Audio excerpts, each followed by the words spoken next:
میں نے بچپن میں ہمیشہ اپنی دادی کو فجر کی اذانوں کے ساتھ اٹھتے دیکھا، پھر وضو کرنے کے بعد نماز پڑھنا اور قرآن پاک کی تلاوت کرنا، یہ ان کی زندگی کا معمول۔ پھر ساتھ ہی اپنے گھر کے کام کاج سٹارٹ کر ذرا سوچیں کہ جب فجر کی اذانوں کے بعد آپ دن کا آغاز کر لیتے ہیں تو آپ کا دن کتنا لمبا ہو جاتا ہے۔ آج کل کی خاتون تو سوئی ہی نہیں اٹھتی ہے، بچوں کو اسکول چھوڑ آئے پھر ہم سو جاتے ہیں۔ جب کام والی میڈ آتی ہے وہ ویسے ہی 12-1 بجے آتی ہے، دن کا آدھا حصہ تو ہم سو کے ہی گزار دیتے ہیں، یعنی کہ وہ حصہ جب رزق کی تقسیم ہو رہی ہوتی ہے ہم سوئے ہی رہتے ہیں۔ پھر ہمیں لگتا ہے کہ آج کل نہ وقت میں برکت ہے اور نہ گھروں میں برکت ہے۔ اس کی سب سے بڑی وجہ یہ ہے کہ ہم دن کا وہ حصہ سو کے گزار دیتے ہیں جب اللہ تعالیٰ برکت تقسیم کر رہے ہوتے ہیں۔ دن کا پہلا کام دہی رڑکنا ہوتا تھا۔ اب آپ سوچیں گے رڑکنا کس کو کہتے ہیں؟ جس طریقے سے میں الیکٹرک بیٹر سے بیٹ کر رہی ہوں، اس ٹائم پہ لکڑی کی مدھانی سے بیٹ کیا جاتا تھا اور اس عمل کو رڑکنا کہتے ہیں۔ مکھن گھر کے استعمال کے لیے رکھ لیا جاتا تھا اور لسی آس پڑوس میں سے جس کو جتنی ضرورت ہوتی تھی وہ آ کے لے جاتا۔ اور یہ سارا کام جن گھروں میں بھینسیں ہوتی ہیں نا،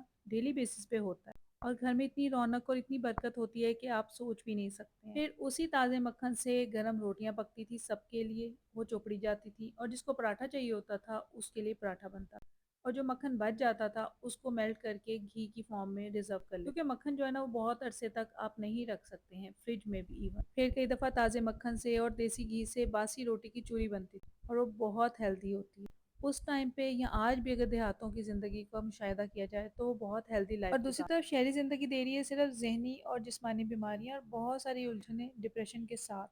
اب آپ سوچ رہے ہوں گے گھی تو ہم بھی بنا لیتے ہیں، بالکل بن جاتا ہے، لیکن ہمیں اس بات کی کوئی شیورٹی نہیں ہوتی ہے کہ گوالا جو دودھ دے کے جاتا ہے کیا وہ خالص ہوتا ہے یا کیمیکلز والا، کیونکہ کیمیکل والے دودھ میں بھی بہت اچھے سے فیٹ نکلتا ہے اور اس سے دیسی گھی بھی بنتا ہے۔ بہرحال سب چیزیں اللہ کے حوالے۔ تو یہاں پہ جی مکھن نکل گیا، اسے میں نے دیسی گھی بھی بنا لیا ہے، اور انشاءاللہ اس گھی سے میں بھی باسی روٹی اور شکر کی چوری بناؤں گی تاکہ کسی حد تک ہم بھی تھوڑی سی تو ہیلدی لائف گزارنے کی کوشش کریں۔